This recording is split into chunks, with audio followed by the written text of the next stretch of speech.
My name's Bill Beck. I've had a wholesaling shop for the better part of the last decade. We've been focused in New Jersey. We wholesale, we novate, we list, we flip, we buy and hold. I've been involved in development projects, raised multiple millions of dollars for private money for all those types of deals. And I've taken a liking to implementing AI into my business, like I think a lot of you guys out there. So today we're going to get into a deep dive on what to automate first, how to think about this decision-making process when we're implementing AI into our business. So what I want you guys to lead off with is stop automating the wrong things first. As simple as that. We need to get the whole shiny object thing out of our brain and realize there's a lot that goes in to implementing AI into our business. And if we're not making the right decision for our team, or even if we're a one-man band, we can go off on a crazy tangent for several hours, a month, 2 months of developing something that is a complete waste of time and misprioritized. So that's what we're going to go through today. Help you guys make some better decisions as far as where the actual efficiencies are and where you get the most lift, the most productivity in your real estate business. First things first, we need to start asking ourselves what is worth automating first versus what can I automate? Big difference when you frame up those questions like that. What can I automate first is a long list of 100 things. All of those items on that list that you creatively brainstorm, and I advocate for the brainstorming effort, definitely do that. There's value to each one of those things, but the question is what drives the most value in your business? So that's what we're going to focus on today. I'm going to make the argument, and I am very open to having this debate and being contested on this, and we're all at different life cycles in our business. So maybe what I use today as a case study of what to automate first isn't the perfect fit for you, but I'd wager that 98% of us out there, including myself, this probably is the first area of your real estate investment business that you want to pay attention to. And that is revenue and contracts in your sales room. Decisions we make on a regular basis are, of course, how to drive more revenue, how to get more efficiency, how to stack on blocks to multiply revenue, right? Those could be marketing decisions, systems decisions.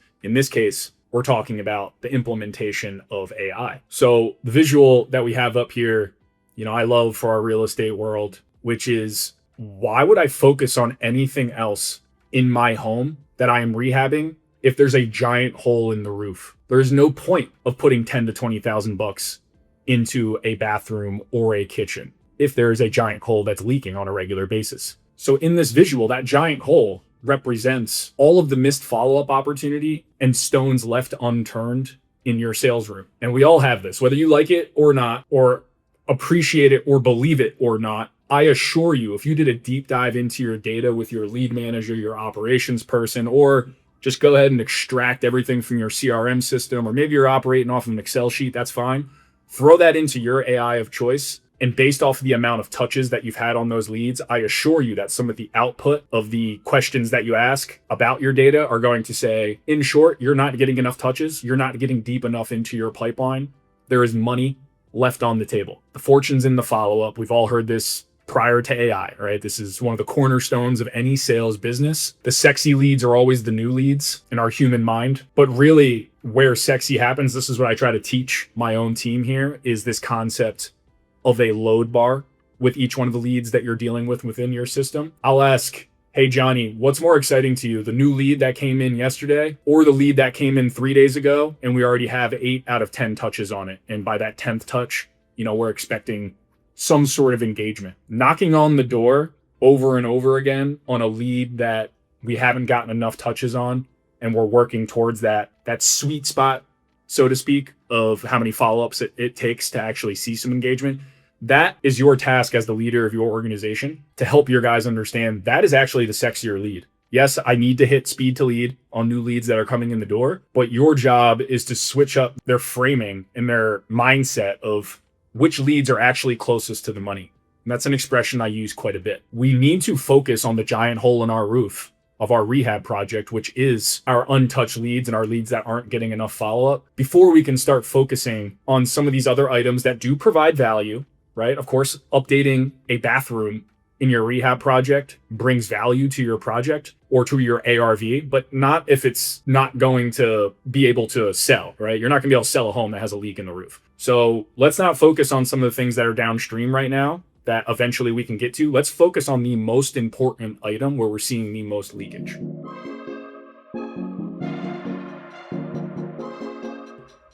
I just got done talking about the expression closest to the money. And the visual that we're looking at here is the proximity to revenue, right? It's another way of talking about it. So how do we determine what is closest to the money? Well, the question is, sort of intuitive, right? The question speaks for itself. What is closest to the money? Well, the things that are actually going to turn into contracts or revenue are closest to the money. So we're talking about lead follow-up, any offers that you have out the door that you need to follow up on, live walkthroughs, all of these activities that your sales rooms go through on a regular basis. These are the closest to the money tasks. These are the things that we want to focus on for automation first, if we feel like in your business there's an area to get some more lift. And again, I can assure you that almost every business out there is going to get some form of lift of implementing AI into their sales room. Even if you're not completely sold on a voice model aspect of AI, which I think you should be at this point. I think it's fairly obvious that voice models are becoming very accepted, not just in real estate, but every industry. We need to understand that the value of AI needs to be focused on sales first, on acquisitions first. That's where the biggest multiplier is going to be available. Once we have that locked down and we can look back after 30, 60, 90 days of integration, then we can start saying, okay, and there's going to be some bug fixes, some tune-ups that you need to do along the way, of course, just like any system. Then we can start moving to indirect revenue producing activities. So I want you to start thinking about, that's deal analysis, that's better organization of your CRM system, that's optimizing your reporting, maybe making your reporting a little bit sexier for your sales guys or anyone on your team, so they pay attention to it a little bit more when you're presenting on it. So there's better insights that you can draw from that indirect revenue type of activity or process that you're building into your business. I'm going to keep hammering on this. What is closest to the money? That is going to be the furthest to the right on this spectrum, right? So when we're going through that list of 100 things that I feel like I can automate in my business, let's bucket them into what is closest to the money, what is indirect revenue, and then what is far from revenue, but still might produce value. And we're going to go through those things as we go through this presentation. So to build out a little bit of a framework of, okay, I have my 100 things that I could automate. I've now bucketed it, maybe 10 of those things into, this is what I believe is direct revenue facing type of activities that I can automate. Now we can build out some sort of checklist so we can further drill down on, we're not going to automate 10 things. That's crazy, right? Like that's just way too much to try to focus on for really any team size. You want to drill that down to ideally one thing, maybe two things at most that can support your sales room. So some of the questions that I want you guys to think about as you're now looking at your list of 10 things that are closest to the money is, what is high volume and repetitive, or what is the